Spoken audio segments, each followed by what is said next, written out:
বাবা, ও বাবা, তুমি আমাদের ঘর গাছের ডালে কেন করলে? সবার বাড়ি তো মাটিতে তৈরি করা। গাছের ডালে করলাম কারণ কিছুদিন পরে বনে বৃষ্টি শুরু হবে, আর অতিরিক্ত বৃষ্টি হলে বন্যাও হতে পারে। তাই আমরা আমাদেরকে রক্ষা করার জন্য গাছের ডালে ঘর তৈরি করেছি।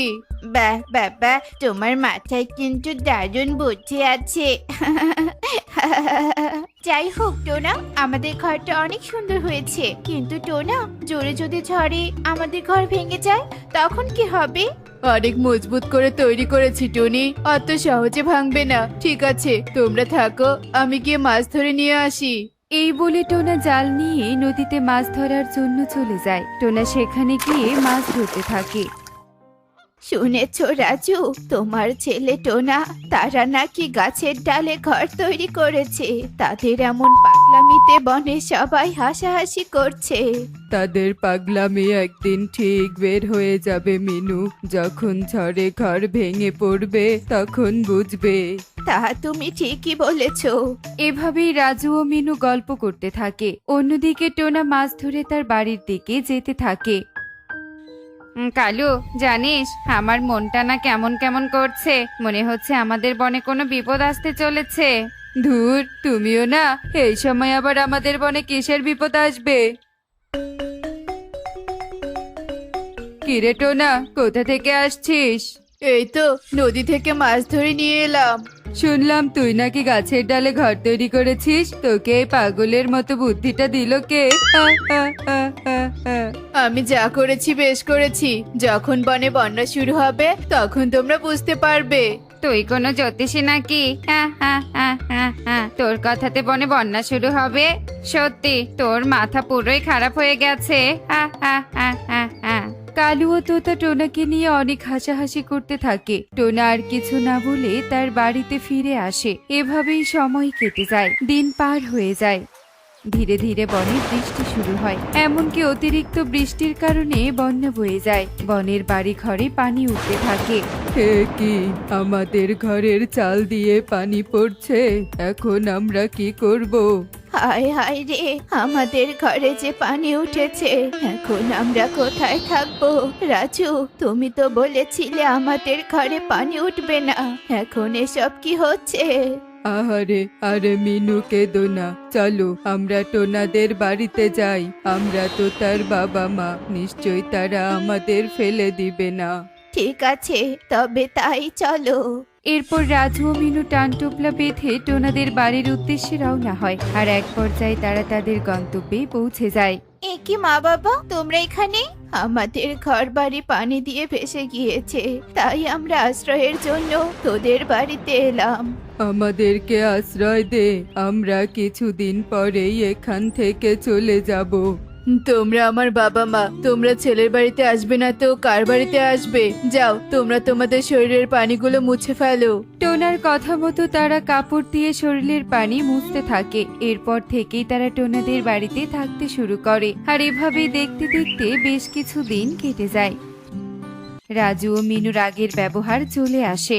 আসুন আসুন, তাজা তাজা সবজি নিয়ে যান, তাজা তাজা সবজি। টোনা, তুই এসেছিস? তোর কথা আমাদের শোনা উচিত ছিল রে। তোকে নিয়ে অনেক হাসাহাসি করেছি। হায় রাজ, দেখ বন্যার কারণে আমাদের সবকিছু হারিয়ে ফেলেছি।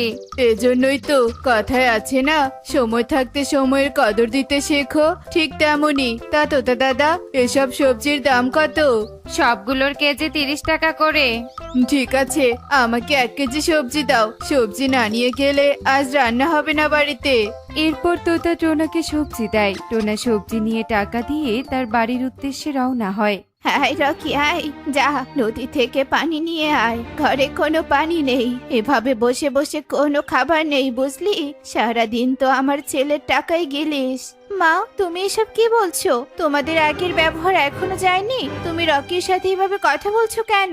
তা তোদের সাথে আর কিভাবে কথা বলবে রে শুনি? তোমরা আমাদের বাড়িতে থেকে আমাদেরকে এভাবে কথা বলছো? ওই তো বাবা চলে এসেছে। বাবা, বাবা, দেখো না ঠাম্মিরা আমার সাথে কিভাবে কথা বলছে। টোনা, রকি সাজিয়ে বলছে সব। টুনিরা আমাদের সাথে অনেক খারাপ ব্যবহার করেছে, আমরা কোনো কাজ করি না বলে। টুনি এটাও বলেছে আমাদের এখান থেকে চলে যেতে। টোনা, আমরা এখান থেকে চলে যাচ্ছি। দাঁড়াও, তোমরা কোথাও যাবে না। টুনি, তোমরা আমার বাবা মায়ের সাথে এমন ব্যবহার করেছো, তোমাদেরই আমার বাড়িতে কোনো জায়গা নেই। টোনা, তুমি আমাদের ভুল বুঝছো। একবার তুমি আমাদের কথাটা বিশ্বাস করার চেষ্টা করো। আমি তোমার কোনো কথাই শুনতে চাই না টুনি।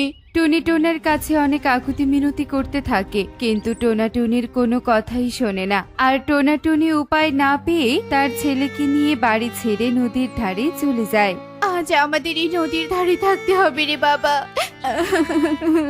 বাবা আমার যে ভুল বুঝেছে, বাবা আমার যে বিশ্বাস না করে দাদু যে বিশ্বাস করেছে। তোমরা এভাবে কেঁদো না, তোমাদের কষ্ট যে আমি আর সইতে পারছি না। কে তুমি? আর তোমার শরীর থেকে এত আলো জ্বলছে কেন? আমি হচ্ছি চাঁদের বুড়ি। তোমাদের কান্নার আওয়াজ আমার কানে চেয়ে লাগছিল, তোমাদের টানে আমি এসেছি। তোমরা চিন্তা করো না, টোনা তার নিজের ভুল বুঝতে পারবে আর তোমাদের কাছে ফিরে আসবে। তাই যেন হয় চাঁদের বুড়ি, তাই যেন হয়। চাঁদের বুড়ি এসব বলে সেখান থেকে চলে যায়, আর টুনিরা চাঁদের বুড়ির কথা বিশ্বাস করে টোনার অপেক্ষা করতে থাকে। এভাবেই দেখতে দেখতে রাত পেরিয়ে সকাল হয়ে আসে। মিনু, টুনি তো এখন নেই। এখন শুধু টোনাকে এই বাড়ি ছেড়ে তাড়িয়ে দেওয়ার পালা। কিন্তু রাজু, বাবা মা হয়ে নিজের ছেলেকে কিভাবে তাড়িয়ে দিব? তোমাদের তাড়িয়ে দিতে হবে না বাবা মা। আমি তোমাদের সব কথা শুনেছি। তোমরা আমার নিজের বাবা মা হয়ে এত নিচু কাজ কি করে করতে পারো? থাকো তোমরা, আমি নিজেই চলে যাচ্ছি এখান থেকে। এরপর টোনা ঘর থেকে বের হয়ে টুনিদের কাছে চলে যায়। টুনিরা টোনাকে দেখে ভীষণ খুশি হয়। বাবা এসেছে, বাবা এসেছে। টনি, তুমি আমাকে ক্ষমা করে দাও। আমি অন্ধ হয়ে গিয়েছিলাম, যার কারণে ভুল কাউকে বিশ্বাস করেছি। ক্ষমা চাইতে হবে না টোনা, তুমি ফিরে এসেছো, এতেই অনেক। টনি, আমাদের একটা থাকার ব্যবস্থা করতে হবে। আমি আর ওই বাড়িতে যেতে চাই না।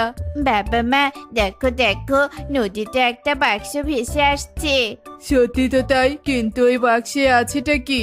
এই বলে টোনা আর কিছু না ভেবে নদী থেকে বাক্সটা উঠিয়ে নেয়, আর বাক্সের মুখ খুলে দেখে বাক্সের ভেতরে নানান রকমের অনেক চুড়ি। এ কি?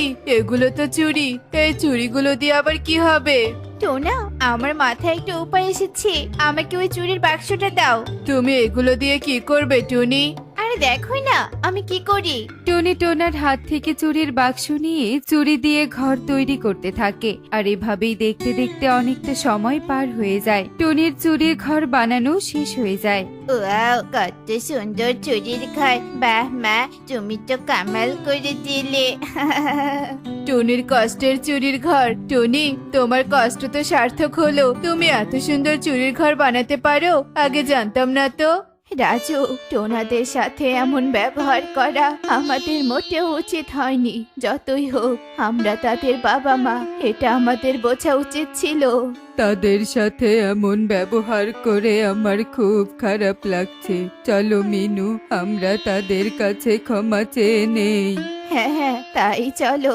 রাজু ও মিনু এসব বলে টোনাদের কাছে ক্ষমা চাওয়ার জন্য টোনাদের চুরির ঘরে চলে আসে। তোমরা তোমরা আবার আমাদের বাড়িতে এসেছো। তোমরা এবার আমাদের এই বাড়িটাও কেড়ে নিতে চাও, তাই না? আমরা তোদের বাড়ি কেড়ে নিতে আসিনি, আমরা ক্ষমা চাইতে এসেছি। ক্ষমা? কিসের জন্য ক্ষমা চাইতে এসেছো? আমরা অনেক অন্যায় করে ফেলেছি, তোরা আমাদের ক্ষমা করে দে। তোদের সাথে খারাপ আচরণ করা আমাদের মোটেও উচিত হয়নি। তোরা আমাদের ক্ষমা কর, নয়তো আমরা শান্তিতে থাকতে পারবো না। তোরা অনেক ভালো, আমরাই তোদের চিনতে পারিনি। তোমরা তোমাদের ভুল বুঝতে পেরেছো, এর থেকে আর বেশি কি হতে পারে? তোমরা আমাদের বাবা মা, তোমাদের উপর তো আর রাগ করে থাকতে পারি না আমরা।